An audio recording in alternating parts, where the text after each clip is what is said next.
Hi, welcome to Hamilton and Hazen, Behind the Mic. Join author M.L. Hamilton and me, I'm narrator Kelly Hazen, as we discuss our latest audiobook. Born from our 7 years of collaboration and more than 60 audiobooks we've produced together, listen to the ins, the outs, the ups, and the downs, the inside track you love to follow, Behind the Mic. Welcome to Behind the Mic, number 19. Today we're going to be talking about the World of Samar book, Watchers of Eldon. That is and on cue, dogs start barking. Watchers of Eldon is the Spirit of Eldon. Yeah. Watchers of Eldon is the 7th book in this title. And so Kelly, I had a few questions for you. First of all, we had quite a bit of distance between, was it 2 years or a year? It was 2 years or just under it. Yeah, it was crazy. Yeah, between this book and the previous one, which was the SCIONS of Eldon. And so talk about sort of what it takes to kind of, how it's different from doing the mysteries and what it takes to kind of get back into a book that is so, for want of a better word, foreign in ways, because it's a fantasy, so it's set on a different planet.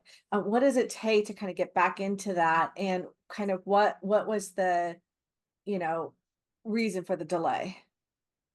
This was an interesting, I mean, we talked about this a little bit in the last Behind the Mic when we were talking about trading time. This has been like a really interesting period of time. I mean, we all lived through the COVID thing, or most of us anyway, unless someone's watching this way in the future, which hopefully they will be. But, I mean, we all lived through COVID, and then there was like post-COVID. Yeah. And I think there was I mean, I don't know. I only name it that now that it's in hindsight, right? Now that it's in the rear view.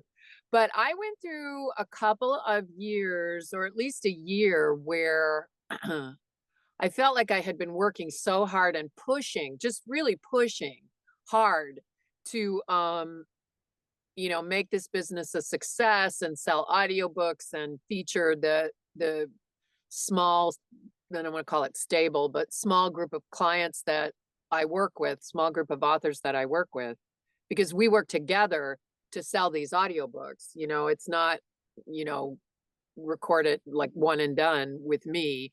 And there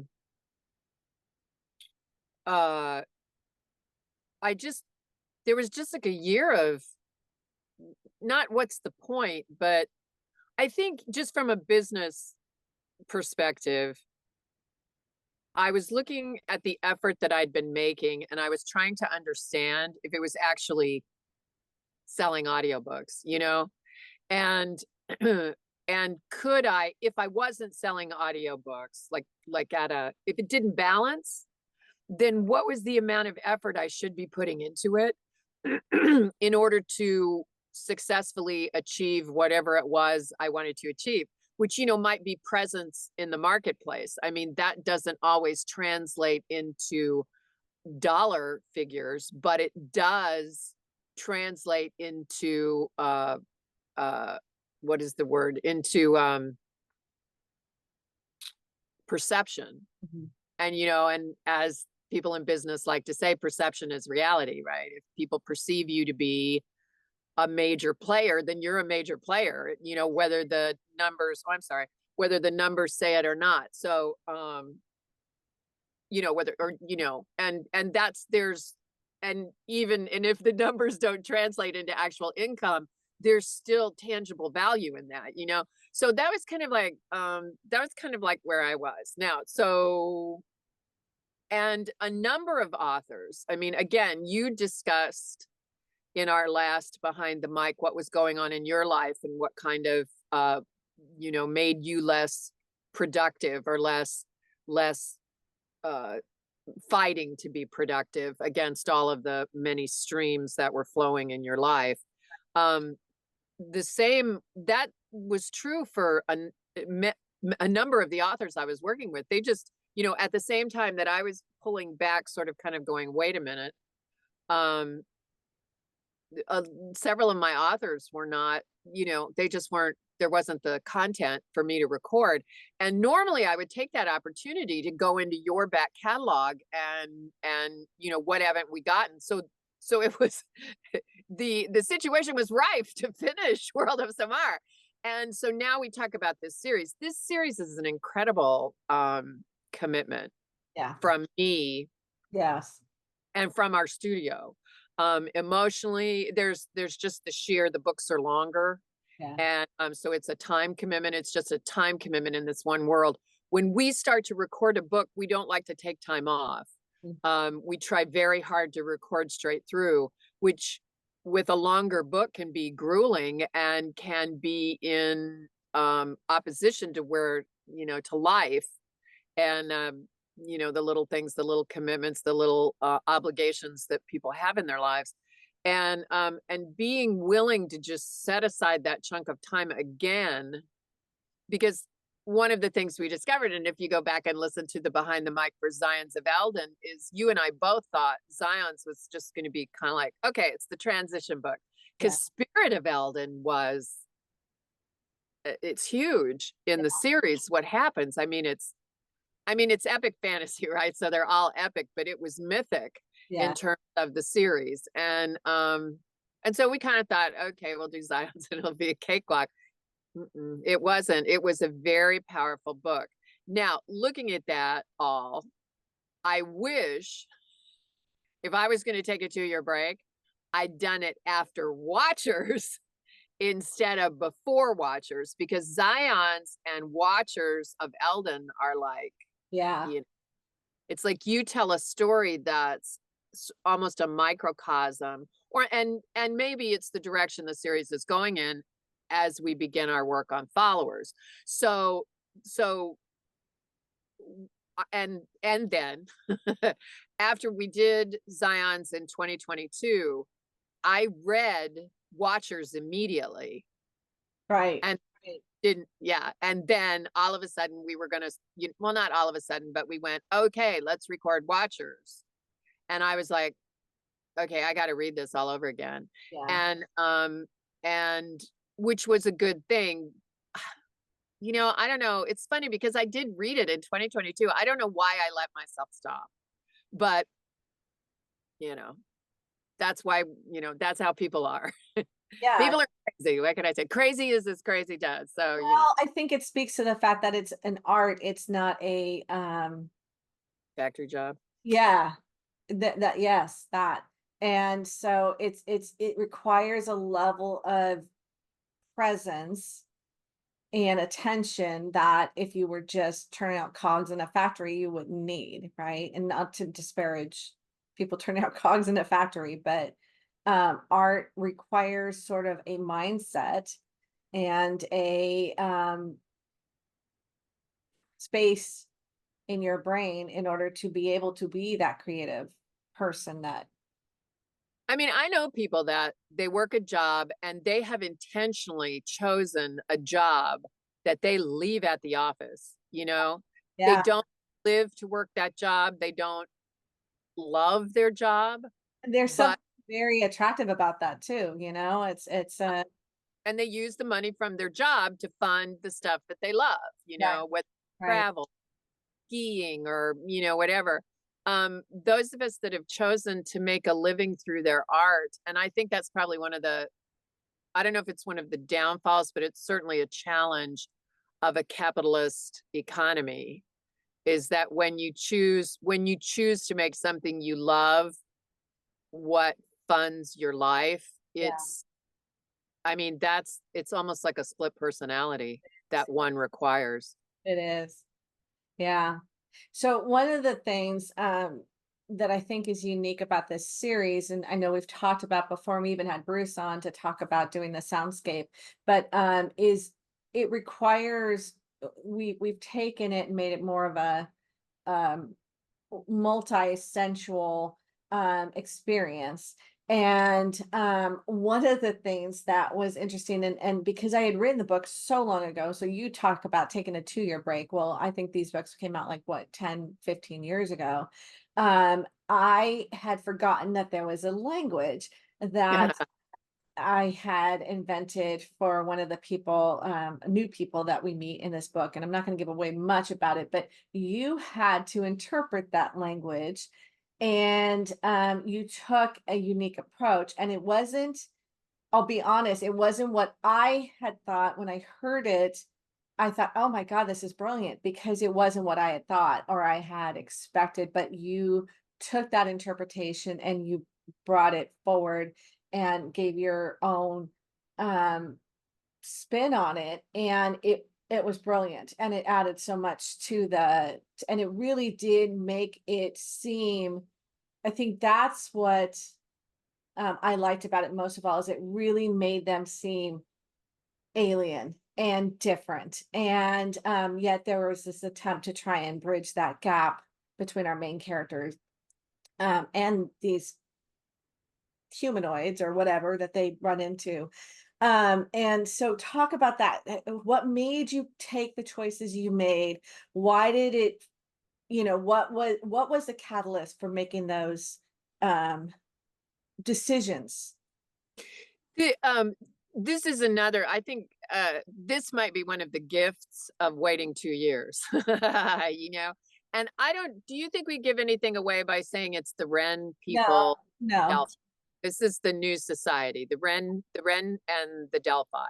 Yes. And one of the way, so when I do anything, right, the only clues that I have, unless I speak to you personally, but I like to start with the text, because that triggers stuff in my mind. And then if I'm not sure, then I can go to you and say, hey.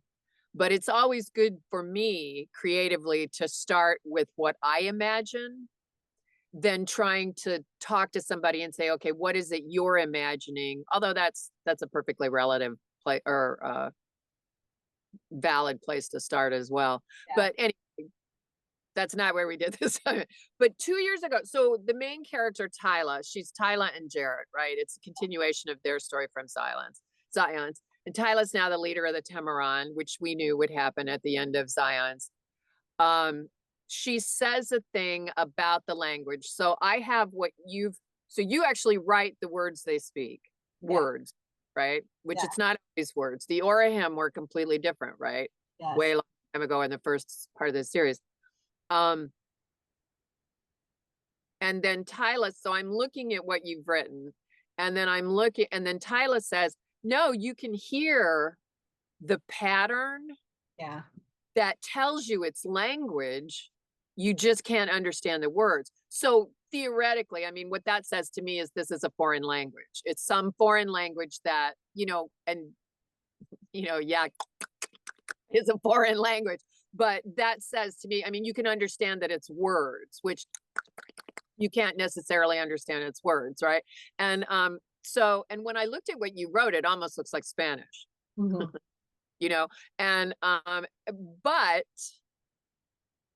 the first time around, when I read it in 2022, I think that's what I saw. Oh, interesting. Yeah. And then the more you get into it, and this is where I don't want to give anything away. I don't want to spoiler alert, but the more you get into it, it becomes clear that, it becomes clear to me that your intention, right, was that it was a language like ours, like, I don't know, what is that, romance-based or whatever, right, the same way of shaping our sounds. Yes. But that this was a people or a society that was very specifically not human. And as you read, it is very specifically like another species in our world. Yeah. Okay. So and I think I did clarify that with you. Is this what you mean? Is this what you wrote? No. No, but I'm trying to think if you did or not, because I think my first experience was, oh, you did ask me, you no, what you said was that you had made a decision, you made a choice, and if I didn't like it, that you would you would re- redo it. And yeah, so I think that was where it was at, was you gave me veto privileges. yeah, oh, always. You Yeah. made a Yeah. you made a design choice, and then when I heard it, it was perfect. I mean, it fit the characters and the situation and the dynamic perfectly. So Well, the species that I identified, okay, and now we're gonna make a hard right turn here. The species that I identified has become an important part of my life, contemporaneously speaking. And my awareness of that species in our world. And so then, as we began to move through the story of Tyla and Jarret in The Watchers of Eldon, and as you began to present different characters within that society, this new society, I began to think of the voices of this species that are so much a part of my everyday life now. I'm so aware of them. And so I tried then to bring that into this language. And do you want to identify what species you're talking about, or no? Okay. now, you think that's like a giveaway? Don't you think Yeah. that's too Yeah. that's TM? Yeah. Yeah. Yeah. Or is it? Or is it? I don't know. I mean, why don't we leave it? Let's leave Okay. it. Let's Okay. let's err on the side of caution. But Okay. yeah. But yeah, but once I had your vote of confidence, then it was like, okay, so let's, and it's a poor imitation. It's a poor imitation. It's I borrow. But well, yeah, I can't say anymore because then it's too much of a giveaway of the story. But it was sometimes the worst things we do still this book will always have a special place in my heart because of what you allowed me to do as I gave voice to this society of the Wren and the Delphi. Don't say that much, but the Wren. Yeah. Yeah. So that was a big deal. That was a very big deal because then Bruce had to take that and Right. make Right. sense of it. Right. And he's I just, I mean, I love him to death. He's my husband, but as a creative and as someone with a recording studio who needs someone to take the crazy shite I do and then make it, listenable and stuff, he then took this thing that I did and made it make sense within the tonality and Yeah. the tone that we've created for this series. Yeah. Yeah. Yeah. He works You, magic. you said a really cool thing about the soundscape because I thought, oh my God, we have to have a new soundscape. And you're like, no, no, no, this is just the second book. And Yeah. actually Followers of Eldon will be the same soundscape. Right. And so talk about what happened when you. So it'd been so long since I had listened to one of these, and I literally had I remembered we had done a musical soundscape. And it wasn't that I forgot that, but I forgot what it added to the experience, and what it does when you hear it. It alerts you that you're going into something unique and different, and it offers the reader, unlike like a mystery, you can just launch right into it because we're so familiar with the mystery genre. We're so familiar with the way it maps out. With fantasy, it's kind of a mixed bag. You never know what you're going to get, right? You never know where they're going to land you, where the author's going to land you. And what the soundscape does is it's sort of an alert. It's sort of an advance, um guard that says, be prepared, we're about to go somewhere new. And I forgot how powerful that was to hear that soundscape and to remember how it transports you, it teleports you into, where I often listen when I'm doing other things. And so I'll be making dinner, or I'll take the dogs for a walk, or I'll be driving somewhere and I listen, and hearing the soundscape just took me out of wherever I was making dinner or walking the dogs and put me in Samar. And I think that's the beauty of this series, is that it's like I said, it's a whole experience. It's not just listening to it, it's immersing yourself in that world, because so much of everything lends itself to bringing you somewhere different, somewhere new. It's not our world, you Yeah. know. I mean, Yeah. there's certainly recognizable elements, but it's not our world. And No. I think of the happy accident, so this is the third soundscape, right? Third of four Yes. that Yeah. governs book 6, 7, and 8, right?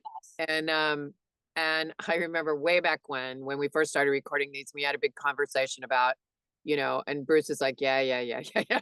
And but I mean, the reason we don't call it a soundtrack, the reason we call it a soundscape, is because Bruce is a percussionist. He plays drums. These aren't necessarily melodic, lyrical,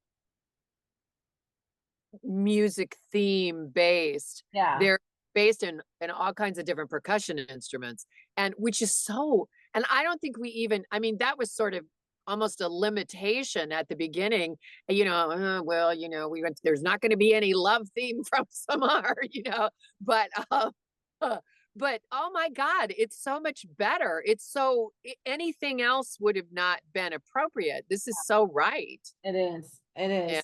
Yeah. And the range that he gets out of the percussion instruments is pretty amazing when you think about it. You get a range of sounds. It's not just, tribal drum beats or whatever. It's this wealth of, but it's all, I think what the beauty of it is, it's not electric guitar, right? It's not anything that Not a is piece. enhanced. Yeah, It's yeah. all acoustic. And that's, I think, what is powerful about it too, is that you don't get any of the, you know, modern kind of twist on things. It very much fits the thematic and the mood of the Samar series. And we're so lucky to have him. He's playing on Rings of Power right now, and he's played all the seasons of Outlander, and he's played on the prequel to Witcher, which is out there. And we were just at a party on Saturday, and a lot of the people from the recording sessions and from Sparks and Shadows studio, which does the recordings for those shows, and Bear McCreary, who's the composer. Bruce started with him on Black Sails, and I mean, these are shows that have developed cult followings, Yes. not in a small part to the music that Bear has written, and that Bruce gives that unique edge to, just like he does our books. Yeah. I mean, it's crazy. So yeah, Yeah. yeah, and I love the way that it's threaded. I mean, I think there are audiobooks out there that have music, and the stuff you can get on the internet, but I like the way we thread it through the whole book. I mean, at every chapter. And sometimes I remember 2 books ago, was it In Spirit or the one before that, where the book, you chose a device where we were going back and forth in time. Yes. And Bruce developed that theme to go with, in order to alert the listener that, okay, we're going back in time That was now. Star of Eldon. Yeah. Yeah.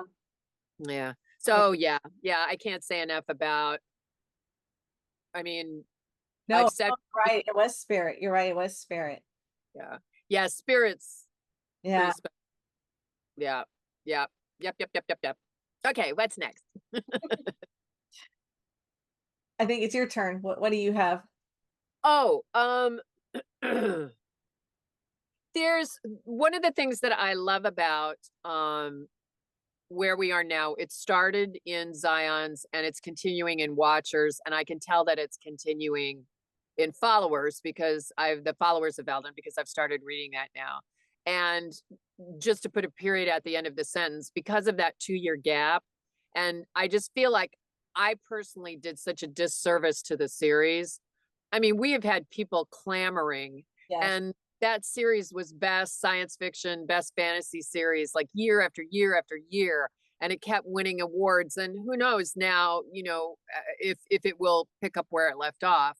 But my commitment is to finish the whole series, which is the next 4 books, within the next year. So hopefully by next summer, 2025, the whole series will be recorded. And, knock on for Micah or whatever. But we're getting to see, I mean, up to this point, the Nazarian have always been the bad guys. I mean, basically, they've always been the bad guys, and and if they weren't actively the bad guys, then because of their demands, they were the bad guys on our heroes and the societies that seemed so golden and special. But in these books, we're getting to see the inner workings. Yeah. And really begin to understand them. And it's very difficult, right? When you understand somebody, to dislike them, or to position them as only bad. Yeah. And I wondered, so, I mean, I still sometimes when I think of it, I can't get over that at the tender age you must have been, and certainly at the tender place as a writer where you must have been, that this was what you wrote. I mean, oh my God, this thing is so far reaching. And I say this every time. I mean, I read a lot. I read fantasy, I read mystery, I read romance, I read suspense, I read New York Times bestseller, LA Times bestseller. I read our staff's picks at my local bookstore, and this series is right up there with anything I've ever read. And so at this juncture junction, or which I guess both of those words were, at this point in the series, what made you make this turn? Did it just organically come out of you, or did you plan it? Because I know you plan your series. Mhm. Did you plan this one, or did it just organically evolve? No, I did plan this. So I'm very fascinated. I don't know if that's the right word, but I'm very fascinated with people who follow whatever it is. It doesn't have to be a religion, but some Dogma. yeah, there it is.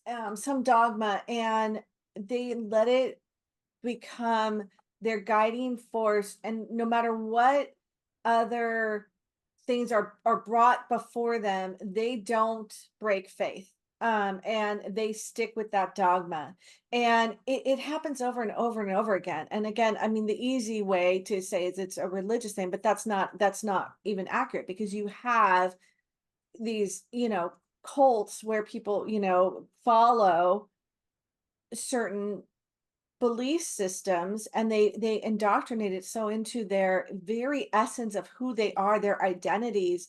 And it always, I wonder about, because at some point there has to be a genuine feeling that they're choosing the right path, right? There has to be, at the basis of it, at the lowest elemental level of who these people are, they have to truly believe that they are picking a good path.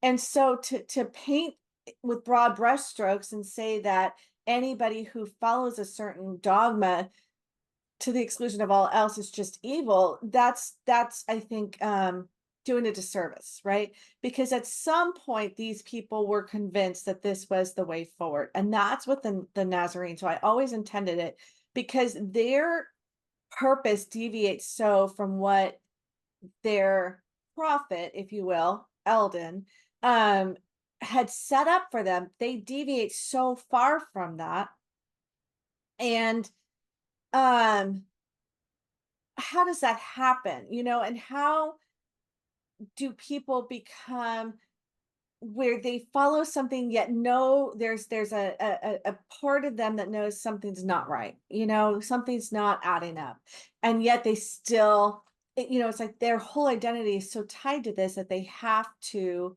continue to follow it even when they start questioning. And so to me it felt like a natural progression as you get further and further away from the prophet, as the prophets hold lessons and lessons and lessons. It's like I was reading an article today. There's all this controversy, and I don't know if you know who Miss Rachel is, but she's the preschool, version of Everybody Loves Her, and she came out in favor of Pride Month, and so all these people are telling her that they don't want anything, they're not going to watch her, they're not going to let their children watch her, and her thing was, this is not the teachings of Jesus. That's what she kept going back to. The teachings of Jesus mean to allow everybody, you know, we love thy neighbor. And so I wonder, like, to me, so that's so interesting. Like, how did we get so far removed, certain people get so far removed from the teachings of their prophets? So if it's Jesus or if it's Muhammad or if it's whoever it is, how do we deviate so far from that and ignore what's right in front of us when someone presents, well, here are the writings that you profess to follow and you're not following them, and then to vehemently be able to twist that because it so challenges the very essence of who they are. And so it seemed to me when I was writing the Nazarene that as they progress further and further away from Eldon, where would they go? What would happen? And how would they deviate? And you have in this book a group of people with this belief system that is very much in crisis. They don't have they're rudderless. They don't really have a leader because their leader tried to make changes that they couldn't adapt to. They just really couldn't adapt to them, and they fractured. And um nobody, Jarret thinks he's found the solution for it, or I guess Alette thought she found the solution for it. But as it progresses, that's not the solution. And then external forces are pressing in on them. So not only are they fractured from within, but external forces and prejudice and hatred are coming in on them. And so they're fracturing even more. And it just seemed like a natural progression, because I feel like sometimes that's what does happen when you have something that people desperately believe in, they want to hold on to, and it starts to fracture, and people become lost, and a loss of faith to me is a very dangerous thing, I think. Mhm. My dad used to always say, you have to know what you believe. Hmm. I mean, I mean, like, whatever you're afraid of, death, if it's what happens, I mean, anything, if you know what you believe, and it's interesting to consider that, right? Because sometimes I think we hold on to that so tightly Well, that and I it, think sometimes for me, my problem is I'm very, I can, you tell me one thing and somebody else tells me something and I can see both sides of it. And then I'm like, I don't know which one I believe now because, I'm confused. And so I sometimes think it would be nice to have absolute faith in something, and to not it, bend. it also seems like it's very easy to say, okay, that's what I believe in. I'm done with that. Now I'm going to go, it's that. And you sort of, are there blinders, Yeah. you know, when a thing becomes diluted, by different spokespeople and different writers and different, does that then, we have a responsibility, right? I mean, we get to make our own decisions. We have a responsibility to periodically take stock and evaluate where things are. And I think that's kind of the moment that we're at now too, is that there's a void that was filled with religion. And there's a void now where people are struggling to find, right? We all, humans are, communal animals, right? We need community, we need belonging, we need to feel that we're part of a bigger thing. And when that's taken away, it can sometimes leave a void that gets concerning of what fills that void, what comes into that void. And that's where, as a human, as an individual, just as you just said, you have to take stock and say, does this align with my belief system? Is this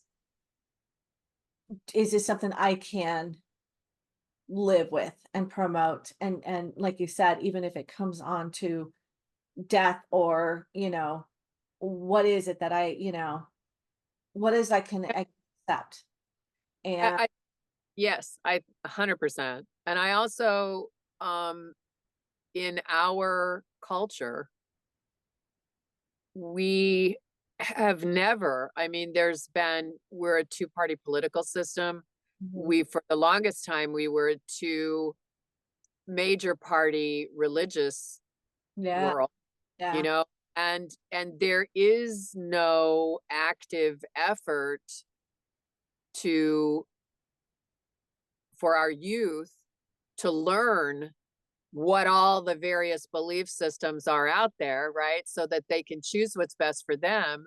It's a constant go this way or this way. And maybe now there's a third or a fourth, but go this way. You have to go this way.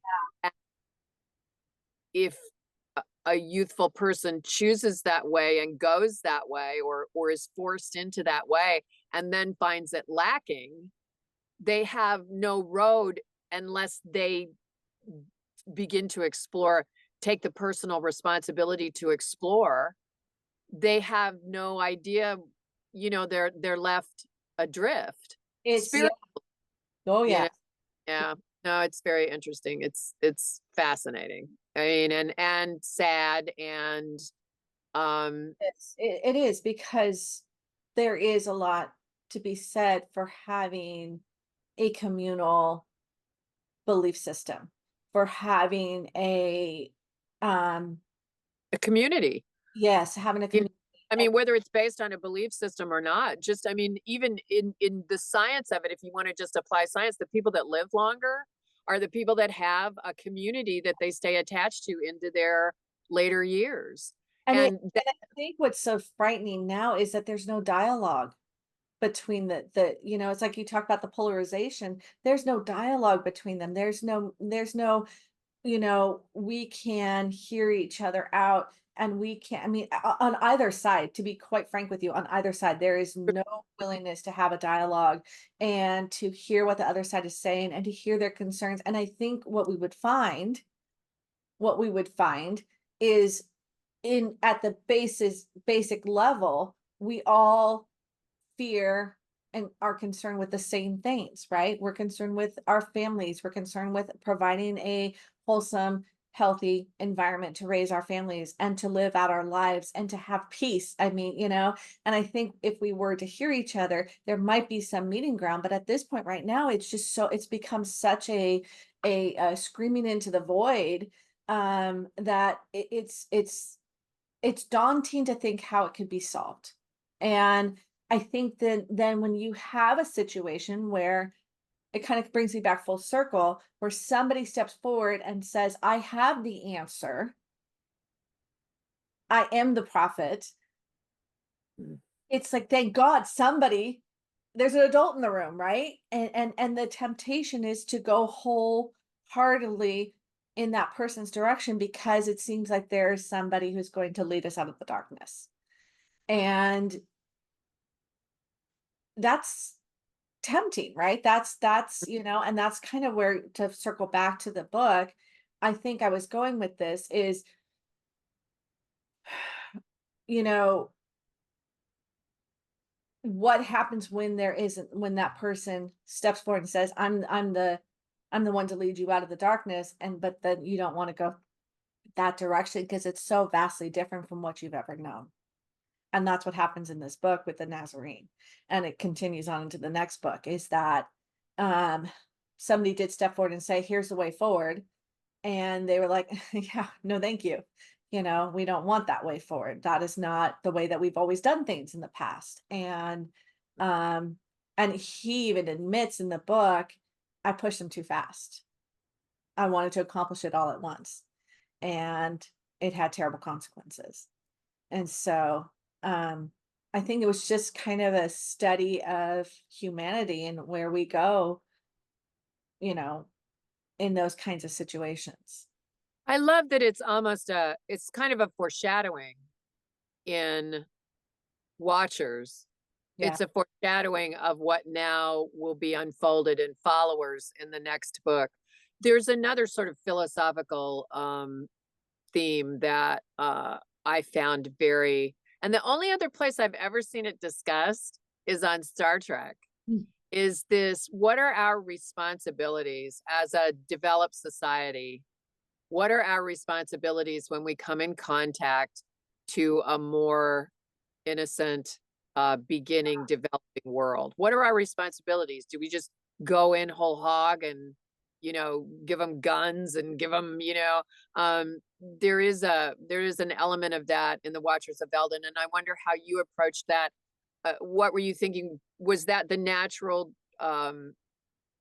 Was that a theme that you wanted to explore going into the book, or was that a theme that revealed itself as you wrote the book? And speak more about that. Yeah, that's such a good question.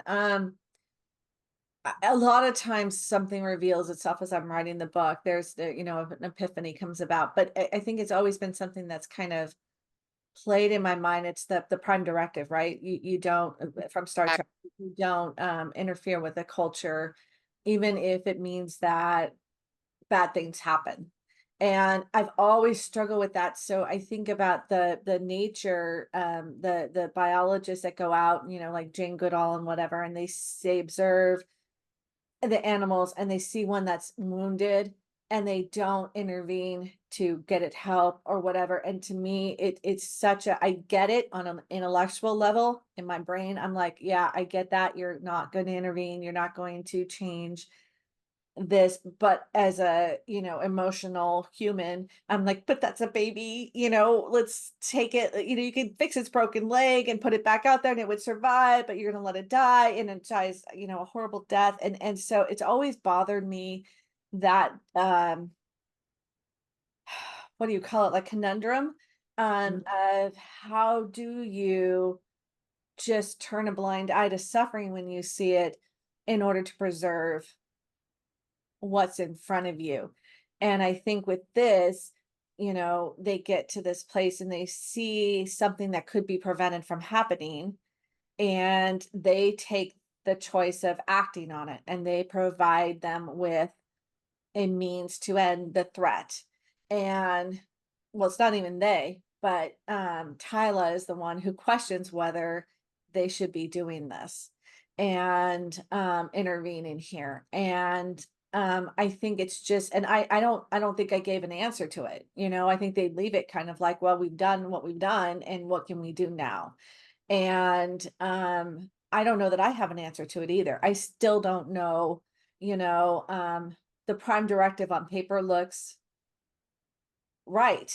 It looks like the right thing to do. But when you're faced with that individual that's suffering and you could intervene and stop the suffering, you got to be a bigger person than I am to be able to do that, because it's I did some volunteering for a wildlife sanctuary a couple probably 10 years ago, and we would get baby birds and that had fallen out of the nest, or that the mother had been killed or whatever, and we would rehabilitate them. And I remember there was a lot of debate about whether we were doing the right thing, and whether it was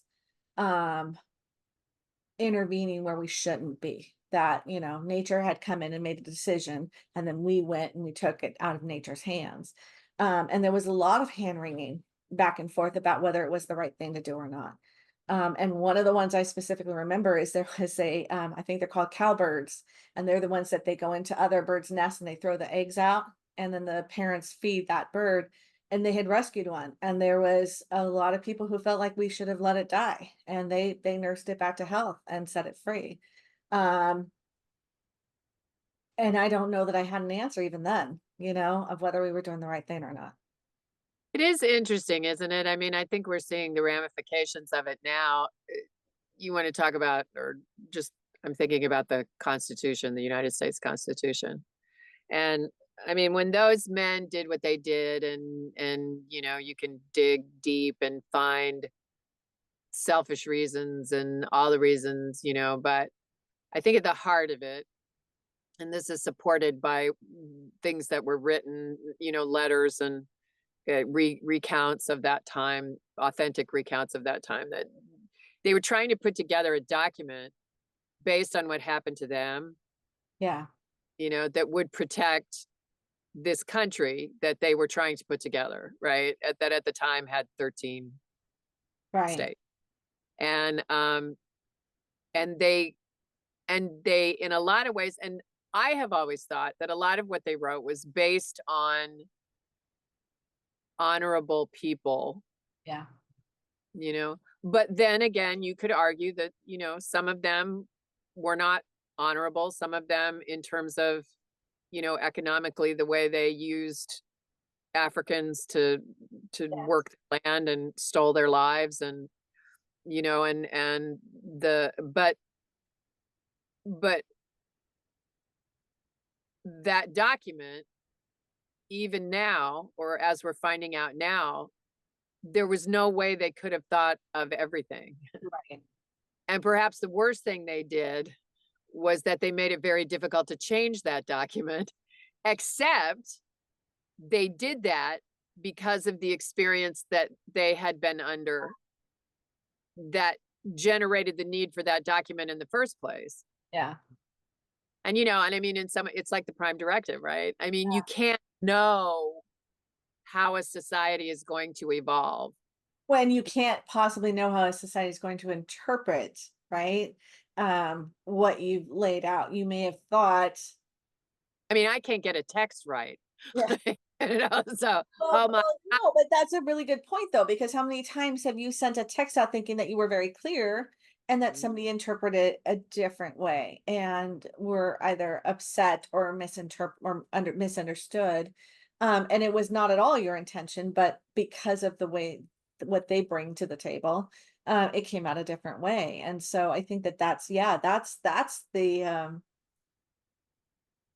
the task of being human, right? That's the cross we all bear, isn't it? I mean, that, you can't possibly know. We standing here in 2024 cannot possibly know what's going to happen 50 years from now, right? We can't possibly know what are going to be if you think about the founding fathers having to even comprehend AI, that's ludicrous, isn't it?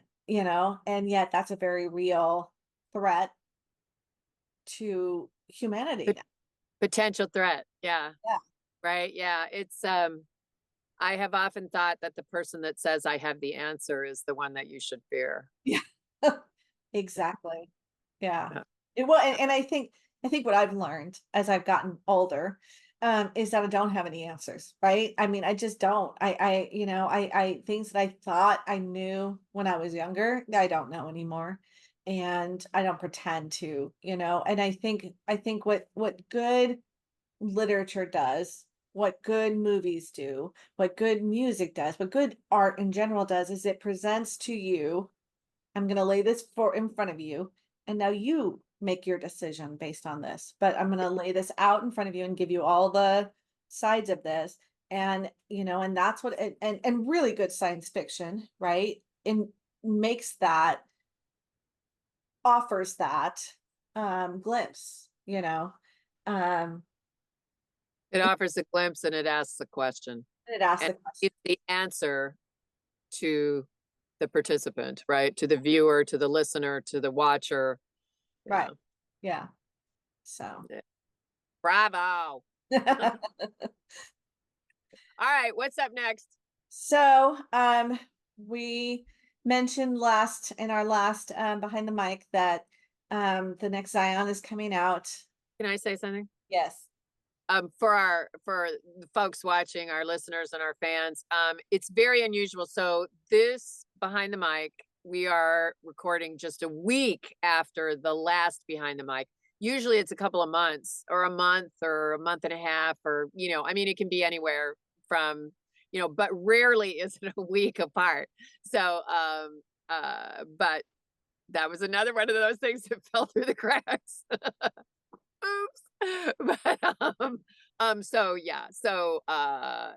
we might go over some stuff we've already gone over. Go ahead, Michelle. So we know that Zion is coming, and then you're going to be working on the followers this summer for certain. Right. And so we think Chai Tea should be out. We're hoping that's our next new title. Yes. And in the interim, so out summer 2024, and in the interim, I am commencing to begin. No, I'm into the followers of Eldon. That's book 8. Yes. Yeah. I'm probably a quarter into it, and I can't put it down. So we'll be, if we don't hit the mic with Zion Sawyer Chai Tea next, then we'll be starting on Followers of Eldon, which should be out. Yeah, it might be out kind of around the same time or shortly thereafter. Yeah. So you'll have a lot for your summer road trips and flying entertainment. So yeah, releases very soon. And then Peyton in the fall. And then we'll wrap the year with a Christmas mystery. Yay! All right. So this has been Behind the Mic number. Oh, yes. If you're going to be in Cambria, California next week, on Tuesday, June 11th at 11 o'clock in the morning, I will be giving a sort of presentation. Let's talk about audiobooks. Awesome. And we're just hang out at the library for about an hour and talk about kind of the evolution of audiobooks, the recent evolution of audiobooks and their popularity, and the whole independent author revolution, and kind of like what is like life is like to be an audiobook narrator. So if you happen to be in Cambria, California, come see me. We're going to give away free audiobooks. It's the library. Do you have an address for that, or? I don't. Okay. Sorry about that. It's a part of the Central Coast San Luis Obispo library.org, what is that? LSO.library.org. So you can find the listing there, and you'll be able to find Cambria is kind of north Central Coast. Very wonderful town. Do you want to give a preview of what audiobooks you're going to be giving away, or is it just? It's kind of going to be open season. I mean, you'll get to pick a genre. Whether you like fantasy or mystery or historical fiction. Fantasy, mystery, adventure, cozy mystery. And then, it kind of depends on how many people show up. Good selection. Yeah, and the goal is to introduce people to our work, maybe develop some new fans. So we'll probably be pretty generous. Awesome. Anything else? All right. So this has been Behind the Mic number 19, where we discussed the Watchers of Eldon. And until next time, see you, Kelly. Bye, Michelle. Take care. Bye. Thank you for joining us for Hamilton and Hazen Behind the Mic. Visit authormlhamilton.net and kellyhazennarrates.com to join our newsletters for more insider news and views. Today's episode is sponsored by Phoenix Publication Services.